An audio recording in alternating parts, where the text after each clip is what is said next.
Donald Trump वैसे तो कई देशों को टारगेट करते आ रही हैं, लेकिन अब खुद ही टारगेट हो गए, और वो भी उन देशों के साथ जिन देशों से इनका स्टील आता है। जी हां, आप बिल्कुल सही सुन रहे हो। इस वक्त यही खबर आ रही है कि डोनाल्ड ट्रंप को अब झटका लगने वाला है, क्योंकि बाकी देश भी समझ गए कि अगर अमेरिका हम पर टैरिफ लगाता है तो हम क्यों ना लगाएं, और इसी को लेकर बाकी देशों ने भी प्रतिक्रिया देना चालू कर दिया। देखो, बहुत कुछ चल रहा है इस वक्त जियो पॉलिटिक्स में। आइए जानते हैं क्या है पूरा मामला।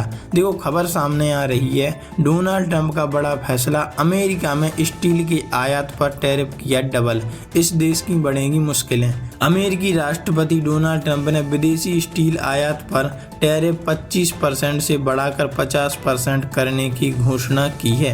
यह कदम ऐसे समय पर आया जब अमेरिका और चीन के बीच महत्वपूर्ण खनिजों और तकनीक के व्यापार संबंधों में तनाव चरम पर है। ट्रंप ने शुक्रवार को पीटर्सबर्ग में स्थित यूएस स्टील के मोन वैली वर्क्स इरविन प्लांट में यह घोषणा करते हुए कहा कि अमेरिका का भविष्य शंघाई के घटिया स्टील पर नहीं, बल्कि पीटर्सबर्ग की ताकत और गौरव पर आधारित होना चाहिए। लेकिन ये कह तो रहे हैं कि हम बाकी देशों पर जो स्टील का टैरिफ लगा रहे हैं उससे हमें फायदा होगा, लेकिन जब उनसे टैक्स वसूला जाएगा तो क्या अमेरिका में भी तो चीजें महंगी बिकेंगी और अमेरिकन देशों पर मुसीबत आएगी। लेकिन ट्रंप का तो इससे क्या लेना। अमेरिका ने स्टील पर टैरिफ बढ़ाने का फैसला इसलिए लिया क्योंकि यह घरेलू स्टील उत्पादकों को संरक्षण देना चाहते हैं। इसके अलावा अमेरिकी निर्माण उद्योग को मजबूत करने की पहल करना चाहती हैं।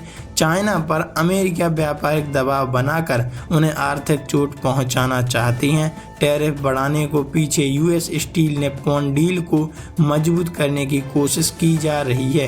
बता दें कि अमेरिका की आवास, ऑटोमोटिव और निर्माण जैसी उद्योग इस्पात पर अत्यधिक निर्भर है। टैरिफ बढ़ाने से इन क्षेत्रों में लागत बढ़ सकती है, जिससे उत्पादों की कीमतें भी ऊपर जा सकती हैं। इससे उपभोक्ताओं पर अतिरिक्त बोझ पड़ सकता है। हालांकि टैरिफ बढ़ाना फैसले से चीन, कनाडा, यूरोप से आयात पर भरोसा कम हो जाएगा और फिर चाइना, कनाडा, मैक्सिको जैसे देश अमेरिका पर विश्वास करना बंद कर देंगे।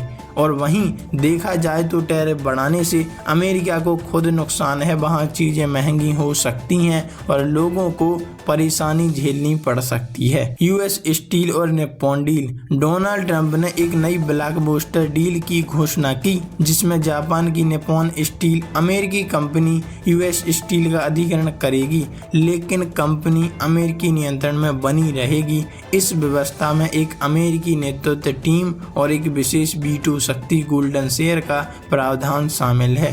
हालांकि इस डील के स्पष्ट विवरण अभी सार्वजनिक नहीं हुए, फिर भी इसे अमेरिकी कंपनी को विदेशी अधिग्रहण से बचाने की एक रणनीति के रूप में प्रस्तुत किया गया। वैसे आपके हिसाब से ट्रंप का ये रवैया और इस तरह के बयान और बाकी देशों को परेशान करने का ये नजरिया क्या सही है? कमेंट में लिखकर जरूर बताइएगा।